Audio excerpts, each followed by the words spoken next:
Welcome to the Mike Litton Experience podcast. Mike has over 31 years experience in real estate, finance, and investing. He's passionate about being a father, a teacher, a realtor, an investor, and a leader. Everyone has a story, and our passion is to help them tell it. And now, introducing the host of the Mike Litton Experience, Mike Litton.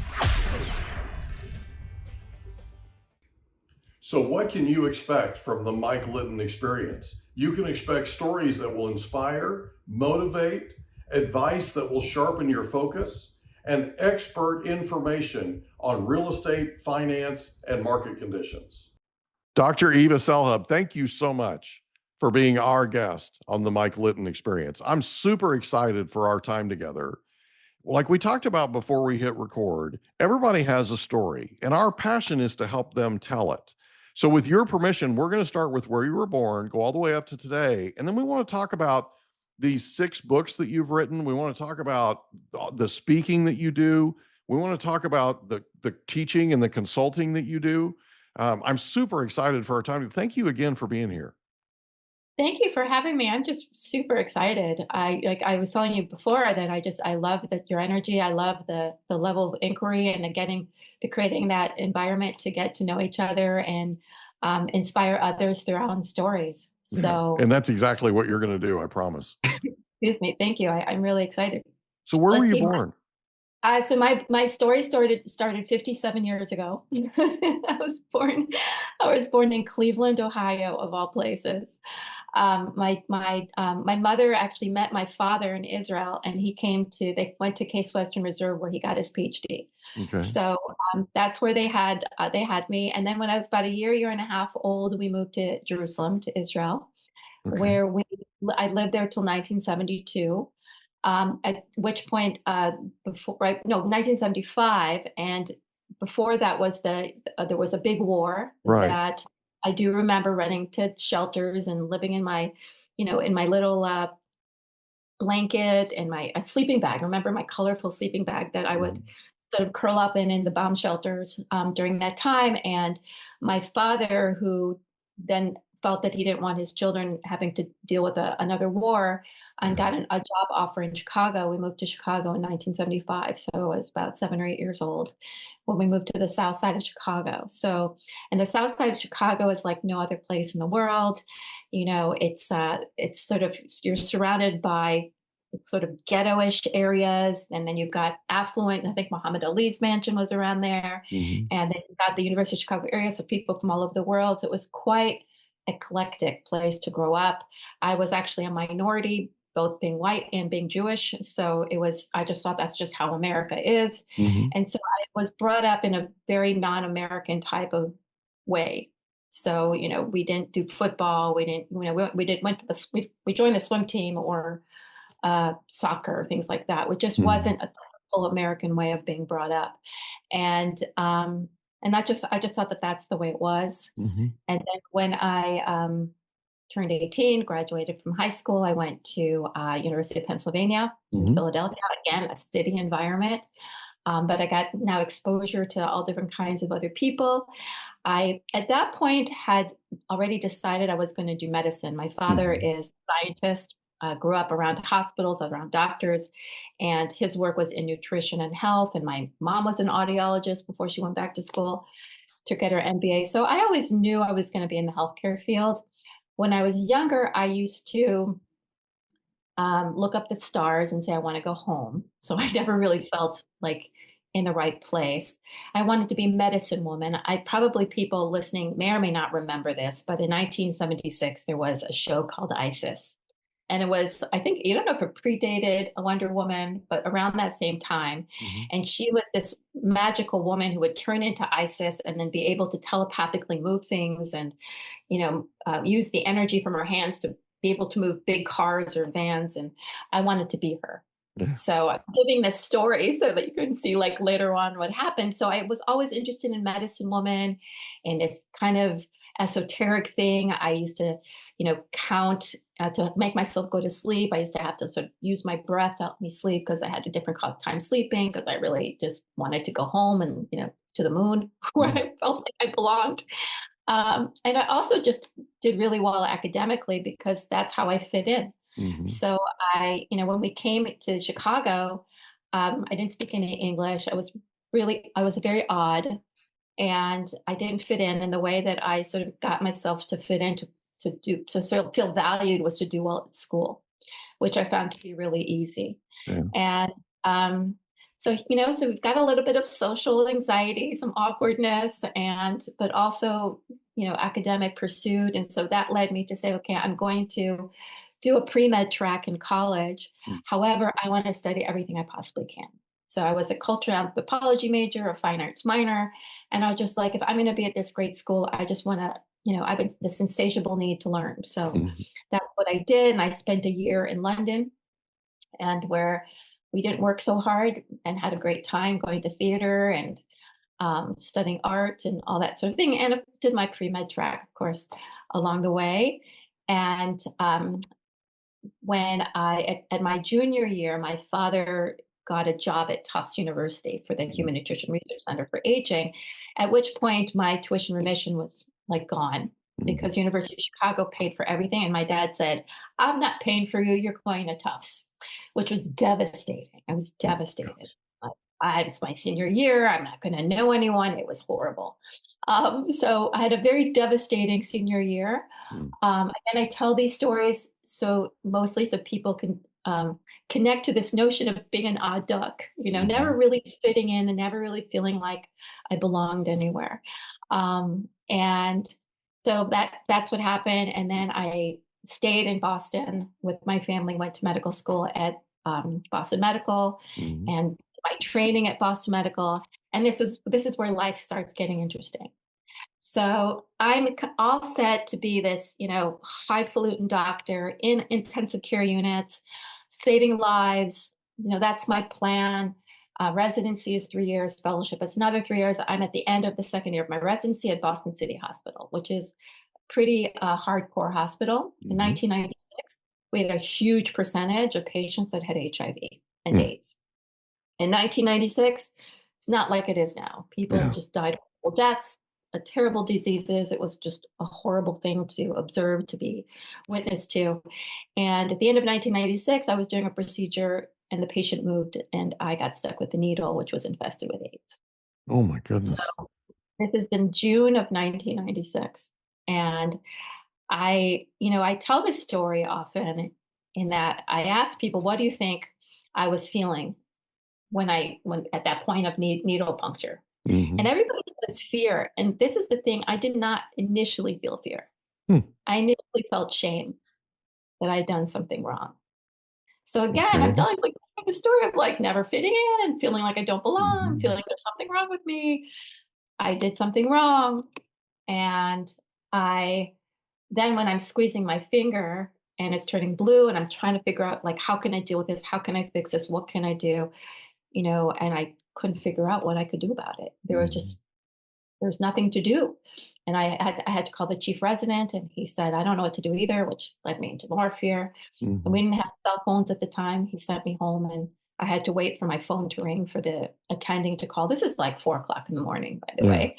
And the attending called, the infectious disease, head of infectious disease called me and said, there's a study that's coming out from the NIH.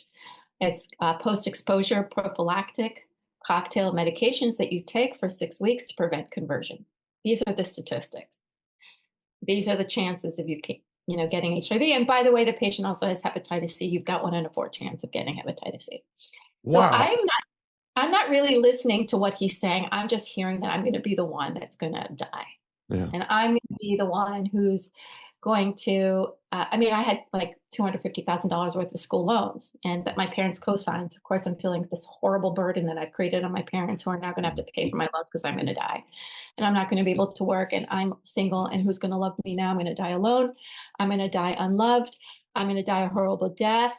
And it's all my fault. So needless to say, I didn't have great coping skills. I was in absolute despair. And for 6 weeks, I took these medications, got very sick from medications. So not only was I having all this emotional, psychological despair, but I was in physical despair. Yeah. And I understood what it was like to actually be a patient. I really didn't get it before because I was so Yeah. headstrong. My sister even said to me, I can't believe it's taken 28 years for you to learn how to ask for help. Mm. So I did get a lot of support and love from my colleagues and my family, my friends, and they stood by me for 6 weeks. And I got retested, and I did not convert to HIV and continued to get tested over a year. But during that time, as I was waiting to see what the results would be, I started doing my bargaining. I said, if there's a God, please let me live. Please don't, Mm. I just don't want to suffer. Um, I'll do whatever you ask. I'll be a Mhm. better person. I'll be kinder. I'll work harder. I'll take care of the needy. Whatever. I'll do it. Mhm. I don't want to die this way. Yeah. And so when everything did turn out okay, I thought to myself, oh, I got to stick up to my part of the bargain because now everything's okay. And I also thought about, what are you doing with your life? Mm. What is this? You're gung ho about saving a life when that life is only being kept alive because our society doesn't know how to deal with death. Mhm. If we knew how to honor death as part of that cycle, this wouldn't have happened. We're paying $5,000 a day of taxpayers' money to keep somebody alive who really was the walking dead. Not even, he was on a ventilator. So Mhm. the chances of him surviving were very minuscule, like none, and that we had a problem. And so I needed to figure out a way to think about helping people have lives versus having a fear of dying. Yeah. So I'm already starting to thinking about how I live my life, what I'm doing. Is this the right thing? I'm not going to go and do a fellowship. I'm not going to work in ICUs. I don't know what I want to do with my life. I Mhm. guess I'll do primary care until I can figure it out. And so when I finished my residency at the end of that year, oh, well, that year actually, I'm sort of passing over 5 months. So it starts with the needle stick, then goes on to my dog dying, my grandfather dying, somebody harassing me that I had to take to court because they were threatening my medical license, and I had to take them to court. My apartment burned down, and I lost all my possessions and didn't have renter's insurance. And then my dad had a heart attack, all Oh within my goodness. all in a 5 month period. Wow. Yeah. So this is 1996, the year that will never be forgotten. Yeah, no Um, kidding. yeah, needless to say, I shut down. So every time in my life that I've gotten knocked down or I've gotten a no or turned down, I would say I get upset, have my pity party, cry a lot, and then turn it around. Okay, Mhm. what can I do about it? How can I do better? Maybe it's me. If I improve myself, then. If I improve myself, then. Mhm. And I did that over and over and over again. But over a 5 month period, you don't get much chance to. It was like the universe was like, no, that's not the right attitude. Mhm. Needless to say, I shut down. I was like, I'm done. I was Mhm. so tired. I was so tired of living. And I wasn't suicidal per se. I wouldn't have taken my own life, mostly because I know what it would do to others. Mhm. But I didn't have the energy to live anymore. Yeah. I was just, I'm too tired. This is too hard. And that wasn't the first time, and it wasn't the last, by the way, Mm. that I would feel that way. This sort of exhaustion. And but it was the most profound. And I was basically a walking dead for 5 months. I just was not really there. I just Mm. kind of doing things by rote. I was just didn't have the energy. Didn't have the Mm. energy to smile. I didn't have the energy to care. I just lived. And I did that for probably 5 or 6 months like that until a friend took me out to dinner. She said, we miss you. You haven't been the same for almost a year. We want you back. And I don't know what happened. I can't tell you. I just know that I woke up and I sat in bed at night and I thought, you've been asking the wrong question all this time. You've been walking around saying, why me? Why me? Why me? And that's the wrong question. The real question is, why not me? Mhm. Nature just as soon lets a forest fire burn as a flower bloom. It's not personal. you Mhm. know, Stuff happens. I said it not that way, but Right. stuff. I said stuff happens, and it happened to happen in your life. Mhm. It happens in other people's lives all the time. It just happened to happen in your life in succession. Mhm. Big deal. Life doesn't happen to you. It happens alongside with you. Mhm. How you deal with it is up to you. Now, you need to figure out why you've been taking this personally, why you have such low self-worth that you think you're being victimized by life.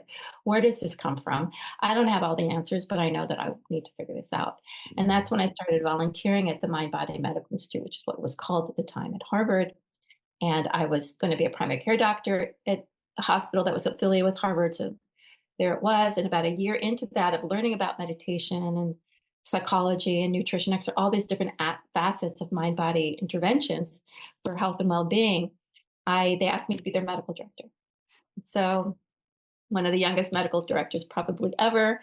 And I just started doing that half and half, half my primary care practice, half medical directing, where I was starting to learn about not only for myself, but also for my patients of how in these types of interventions can actually support health and well-being and allow the body to its natural abilities to heal itself to actually be activated. Right. And how East and West could now work together. So I was given all different kinds of opportunities that, again, push the envelope. Like they'd said, well, you give this talk on stress physiology. Sure, why not? How hard can it be? I mean, they gave me articles like this big, these scientific articles that just literally put me to sleep. I was like, oh my God. And I said, I'm not going to be able to get through this unless I can apply it to my own life and to my clinical life. So I started looking for theories, for connections, for patterns. And that sort of put me on track to being the speaker, in 1999, which I found I loved. I just really enjoyed it and started putting all these things together. However, in my primary care practice, I was hating. I hated it.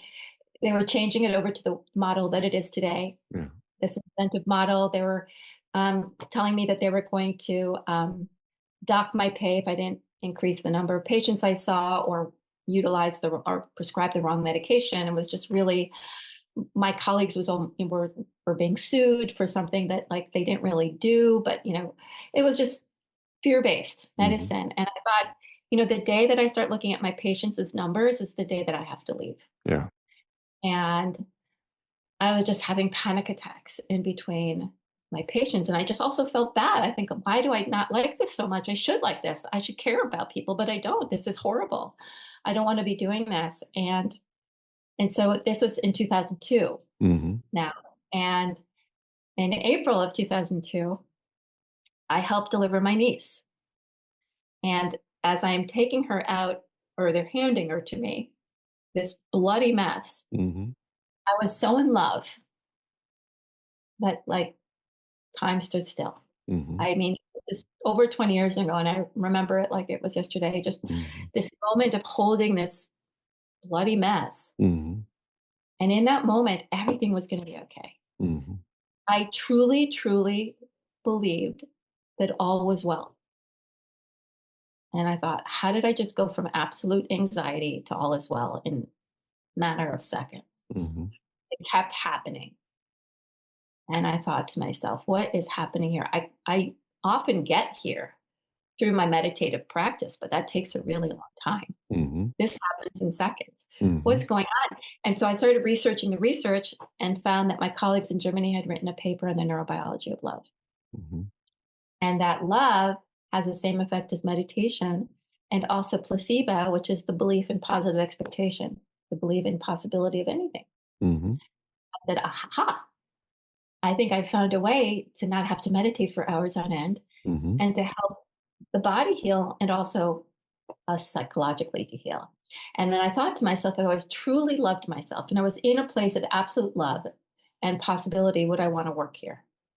And the answer was a big flat no. Right. And I said, well, what do you want? And I thought, well, I'd want to work in an office where there was beautiful music playing, where I had an hour with each one, where I had colleagues that I really got along with. And don't you know it, as I'm connecting with this greater possibility, the nurse practitioner walks in and says, I just want you to know I'm leaving. I'm going to this other clinic. And I said, does the clinic take moonlighters? And I don't know if the audience is familiar, but a moonlighter is somebody who does an extra job. So she said, yes. I called them up. They said, yes, we have an urgent care center. We take moonlighters. And I quit my job. I quit my job and I started studying with healers and learning alternative types of modalities, energy medicine, anything I get my hands on, moonlighting to make ends meet. My dad would say, "You're the poorest doctor I know," like literally living paycheck to paycheck. And a year later, I opened up my own practice where I merged Eastern and Western medicine together. And it was a practice where I basically counseled people, did a lot of intuitive counseling as well as meditation teaching and energy medicine to support people to learn how to heal themselves. Yeah. And that's what I did basically from 2003 to 2019. And during that time, wrote several books and did a lot of speaking, started being pulled into corporate environments to do stress leadership and resilience work. And I found that I really didn't want to have a clinic anymore, and I wanted to be able to live anywhere and work. And so I started shifting out of that clinical work and going more into coaching so that I could work from anywhere. And so I mostly started doing that in 2017, working with executives, working with leaders. I really felt that I wanted to have greater impact because it's very hard for people to change and then maintain their change without a community to support them. So let's help the communities by going into companies. And so 2019, I closed my clinical practice, allowed the coaching practice to sort of take over. And so that's sort of what was happening there. Got asked to write a couple more books. So there's 6 books now. There's The Love Response. There's Your Brain on Nature, Your Health Destiny, which is my 20 years of practice in a book. And then the last 3 I was asked to write was the Stress Management Handbook, and then the 2 Dummies books, Resilience for Dummies and Burnout for Dummies. And so that sort of just kind of all happened. It was a lot of work. And then in the past couple years, I'm sort of fast forwarding now, I decided 2 years ago, as I was about to turn 55, that I wasn't really fully showing up authentically. I was kind of hiding behind this doctor thing, of this. Well, I wasn't showing up as my wacky spiritual Isis self, right? The child who wanted to be Isis, who wanted to be sort of this wise medicine woman, energy healer, was kind of hiding that part behind like the medical resilience corporate side. Why? Well, because she was brought up in academia where that was not acceptable. Okay. I mean, I remember, I don't want to say anything bad here, but when I was on a Dr. Oz 10 years ago, 3 or 4 times, 3 times, and my parents were upset about it. They're like, well, we don't know. We don't know if he's really, academic and, is this solid for you to be doing? How is this going to affect you? So that sort of narrative was in my head. And, will I be ridiculed? Will I be made fun of? Is it okay? And, 2 years ago, just living unhappy again. I thought, and how also do I have greater impact? I'm feeling that I'm a little bit invisible. I've done all this work, but is anybody even reading these books?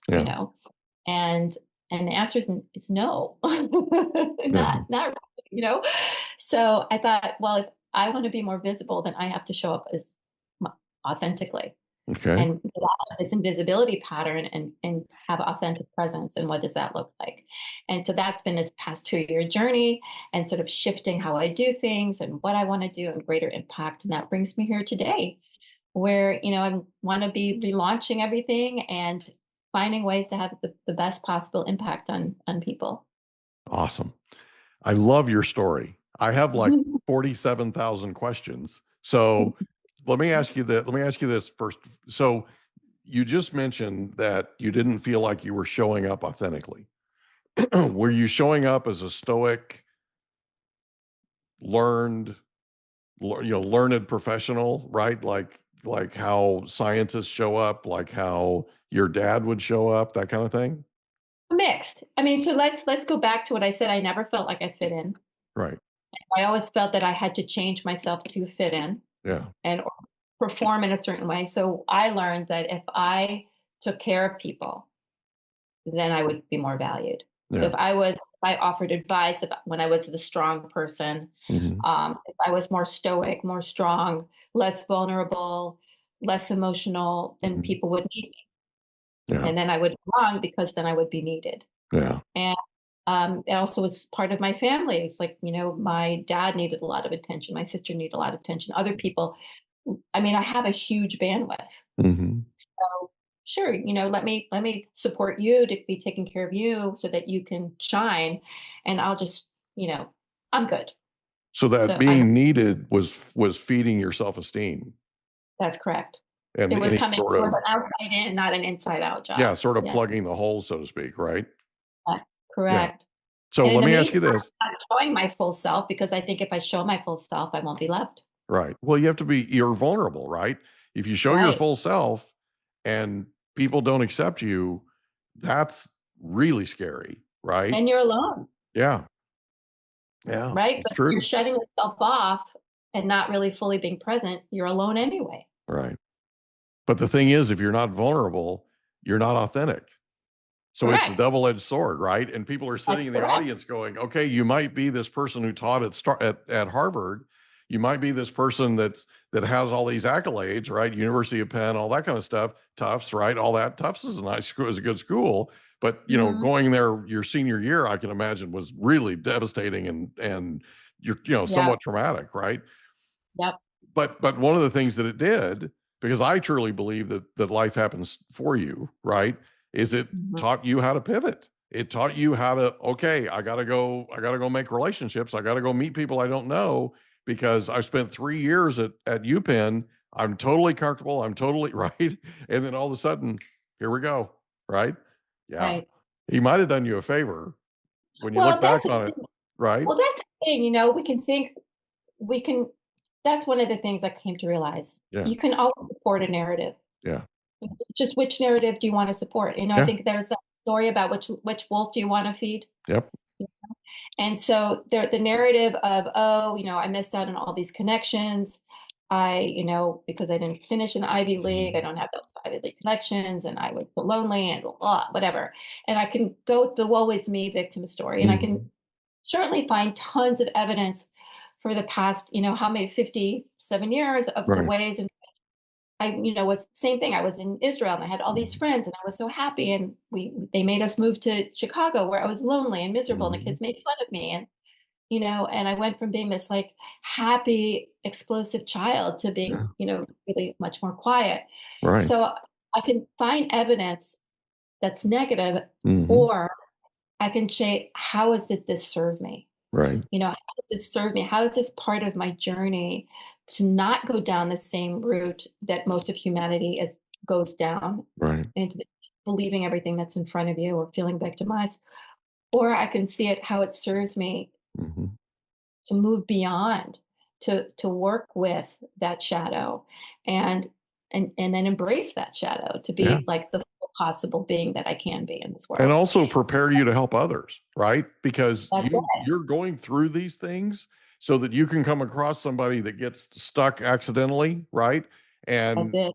right, and it's, I've been there, I've done, this is what I experienced, this is what I went through, and you can help them. Well, that's So it, because otherwise I'm just a talking head. yeah, so I have a ton of questions. So is it okay if I start asking? Okay. I'm excited. So I'm super, super excited to learn from you. When you started speaking in 1999 and you said you found that you dearly loved it, what was it that you loved about it? Well, that's a really good question, because I was talking to somebody about it the other day because I think I was talking to a bunch of students, like Yale students. Mhm. So, it wasn't like some highfalutin talk. It was just 50, I was 50 students, and I was telling my story and I was giving them and I was like, "Ah, I just love this so much." Mhm. And why? Because I'm not there anymore. Mhm. Like the insecure person who's thinking about other stuff, Mhm. just that is when I'm in my pure authentic self, Mhm. where I'm channeling and I'm like a messenger from spirit. Mhm. That's why I love it so much. Yeah. It's where I'm completely in alignment, and the I isn't there, Yeah. and I'm just in service and sharing, and it's art for Mhm. me, being in my art form. So let me ask you Yeah. this. Did the impression that you saw that you had on the audience, Did that have an effect on how much you loved it? It might be. I mean, if I think about it, but that's an aftermath. Yeah. In the moment, I'm really happy. Yeah. So it's like in the moment, it's like when people talk about the flow state, Mm-hmm. the zone, Mm-hmm. that you're not. I think about when I'm dancing and then I feel like I'm amazing and then I think about dancing and I trip. Mm-hmm. So, when we're in the zone, we're not thinking. Yeah. We're not analyzing. We're not in our brain. We're just in flow, in that flow Yeah. state. And so I'm not thinking about, and it's probably part of that because the energy is so pure and wonderful and there is an interaction and a connection. It's probably adding to it. Of course, Yeah. but it's not something I'm saying, oh, that person's receiving me. This feels really good.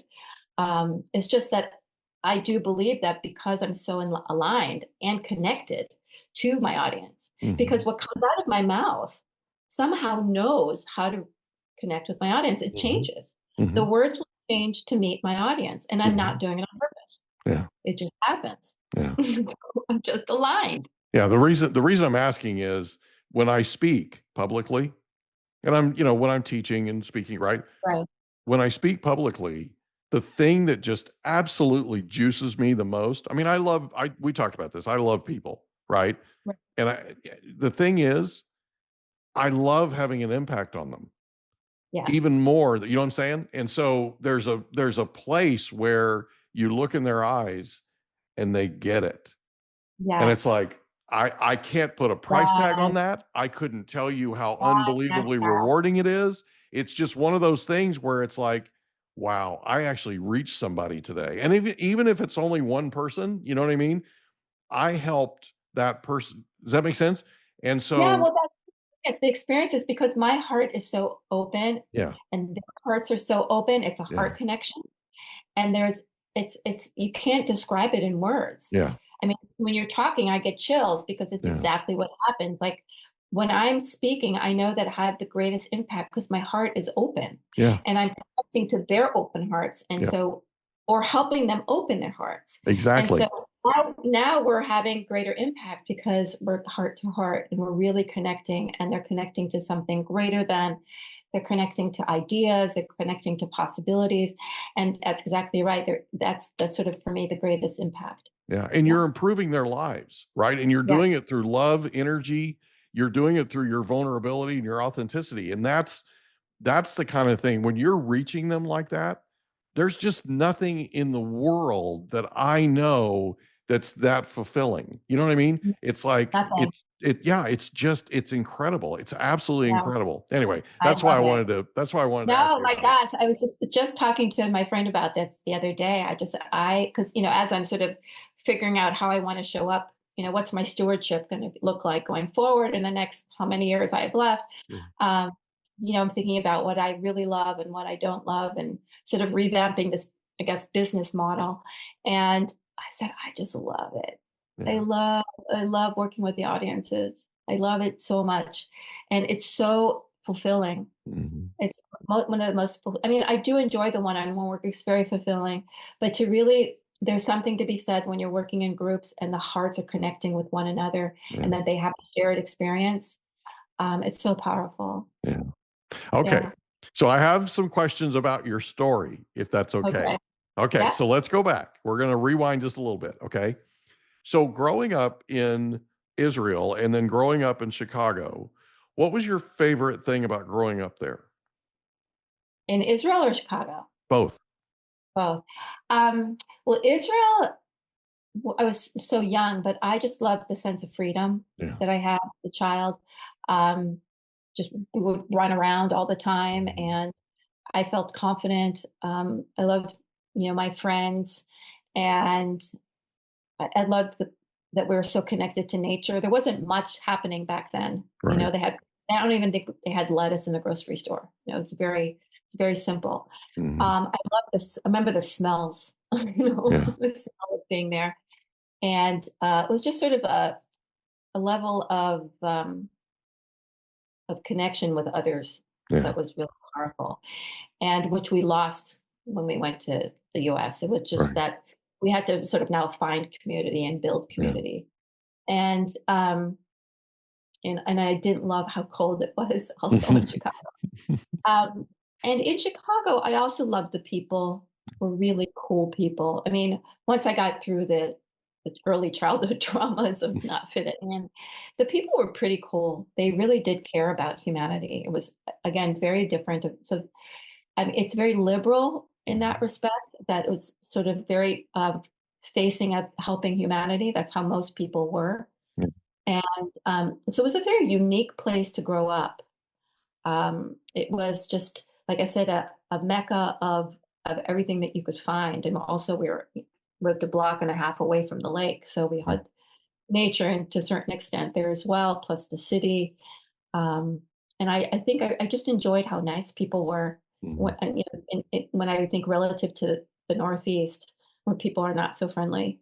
And I miss it. No, because I went more and more into moving away from a sense of community. So in Boston, people live very separate lives. They're very hard to connect with. You have to schedule to meet somebody, 2 weeks in advance. Uh, it's a very isolated place. They're not great when you get to know them, but more cold and not as friendly. I do these practices when I'm taking a walk that I'm going, hi, trying to say hi to people on the street and see how they react. Whereas, you're walking somewhere else in the South or the Midwest, everybody's saying hello. Oh, yeah. So again, that sense of connection, there's a theme here for me. So I did find that there was, I think both of those places I recall fondly, and also the Science and Industry Museum in Chicago. I lived down the block from that museum, and I used to love going there. No, that's cool. Yeah. So in high school, did you have a favorite subject? My favorite subject in high school. Maybe math. Maybe math. Maybe because it came easily to me and I enjoyed it. My math teacher, Mr. Victoria, I think. He forced me to be on the math team. I didn't want to be, but I was really good at it. I really enjoyed it. So I'd say math and also French I really liked. Yeah. I enjoyed the French class. So yeah, So- those two. So growing up, who was the most influential person to you?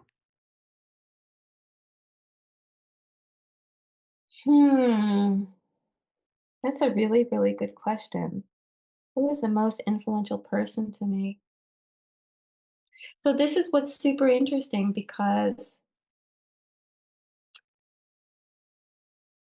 the only person I can think of is my second grade teacher in Israel. I mean, there are people along the way when I was older that were influential, like in my 20s, but I'm thinking of sort of early life experience. And, my family was influential, obviously, in the way I was shaped. But when I think about the person who ignited my spirit, unfortunately, I can't think of someone. I think we talked about this before when you said your mentors, and I said it, or lack thereof. Yeah. So I unfortunately had a lot of negative experiences where I did not get the support I needed and did not get the attention I needed, mostly because people assumed that I was fine. And so I can't pinpoint a person Right. that really influenced me in a really, really positive way. I think it's sort of a culmination of different experiences where I just sort of kind of figured it out on my own. Gotcha. But I think about my second grade teacher, my first and second grade teacher in Israel. And her name was Miss Tzipora, which means bird, Miss Bird. And I just remember her being just so encouraging and, telling my parents, like, she's really advanced and you need to support her in this way and all these different types of encouragements. But I don't really recall that happening again after that. So after you graduate high school, you decide to go to UPenn. Why did you decide to go to University of Pennsylvania? Right. Well, I wanted to go to California, but my parents wouldn't let me. I wanted to get as far. Yeah, I wanted to go as far. I wanted to go to Stanford. I wanted to go as far away from them as possible. Yeah. But they let me, and I have an uncle in Philly So they said, and I, had gotten into Cornell, and I had applied to University of Michigan and Illinois as Mhm. backups, and um, I didn't want to go there. I didn't want to go to a big school. A Big Ten school was too big for me. And so my first choice out of the four that I applied to was Cornell, but they also said I'd feel too isolated and too far away, Hmm. and said, you're the only place we'll let you go is Philly, which is because you have an uncle there. Wow. So I ended Wow. up at, yeah. So what was your favorite thing about the University of Pennsylvania? Oh gosh, there were so many things I loved about it. Well, I loved that it was still in a city, Hmm. and so that you had the campus-like feel, but also the city. It was convenient having my uncle and aunt there because I got to do my laundry and get Hmm. fed. So that was really nice. I just met some just smart people. Yeah. It's really interesting people from, all over the world, Hmm. all of the globe, and they were just really cool. Hmm. I just was worldly in a way, but also very naive, and that I didn't have the experiences, like I said, that most Americans have. Hmm. Um, yeah, I mean, aside from that, also just having brilliant professors. The um, the classes that I was privileged to be able to take were just amazing. Just being Hmm. taught by high caliber people, and was hard. I had competition. Hmm. So I wasn't the top of my class. I was with other people that were the tops of their class. Hmm. And I like that stimulation. Yeah. That's cool. So can I ask you something real quick? What does tomorrow look like for you? As in literally tomorrow? Well, as in what are the next, let's say the next 5 years? What do the next 5 years look like? Well, also a wonderful question because all of this is something that I've been contemplating, especially like I said, the past 2 years, and especially in the past couple months, and how I would like me to be showing up as Hmm. stewardship. Hmm. So, what is happening tomorrow is I'm going to New York actually, Hmm. and where I'm going to be continuing to meet and collaborate and play with other people who are visionaries, if you will, Hmm. who want to have visionaries who want to have a greater impact in the world. Awesome. And yeah, that's really kind of where I see myself. I see myself as a visionary who is now moving into visibility mode. Hmm. And I want to I have so much material that I'm planning on bringing out into the world in different formats, whether it's through seminars, workshops, online programs, in collaboration with other people or on my own, and to offer more for people to have access to. So I'm hoping to have more access to people in leadership positions. I work with a lot of founders, CEOs, influencers. And for me, it's being able to influence people of influence who have the ability to have greater impact, to help them achieve a place of self awareness and flexibility within themselves so that they influence others in a more impactful way. Yeah. People that are in transition, they're like, I've gotten to this place. I don't know, there must be more to life. And Hmm. again, help people integrate, navigate, and and be in a place where they can have more impact in the world. So So do you mind if I acknowledge you for something? yes, thank you. I I'll take. absolutely love how everything you do is holistic. Everything you do. I mean, you have on your website, you actually offer a diet plan, Hmm. right? You actually Hmm. talk about, I mean, the the energy that you bring and the love that you bring is absolutely invaluable. It is so awesome. And I just wanted to acknowledge you. I love your energy. I love the love that you bring to everything that you do. And it's needed. It's needed in this world desperately. And the only thing that I can hope is, and I do hope that you'll come on then with, and promote your next book and that kind of thing, right? The next thing that you're doing, the next big thing you're doing, because I know that's right around the corner. I I would love it if you continue to be you and just bring your authentic self because the world needs you. They Hmm. absolutely need you. And The world needed to hear your story. I'm convinced of it. That's why we're on this right now. And I can't wait for the world to hear your story. Oh, thank you so much. I do have a question for you. Let's say somebody's listening to this and they need help. They need guidance. They need a way to figure out how to be more authentic, how to bring love into what they're doing and basically change the way that they look at things. If somebody's looking to hire you, or they own a corporation, they want to bring you in as a speaker, that kind of thing, how can they get a hold of you?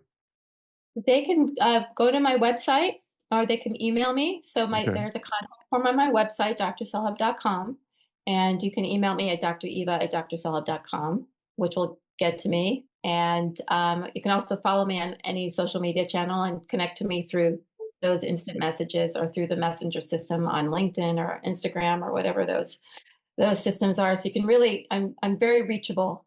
And just to know that what people really desire, that big buzzword is resilience. Mm-hmm.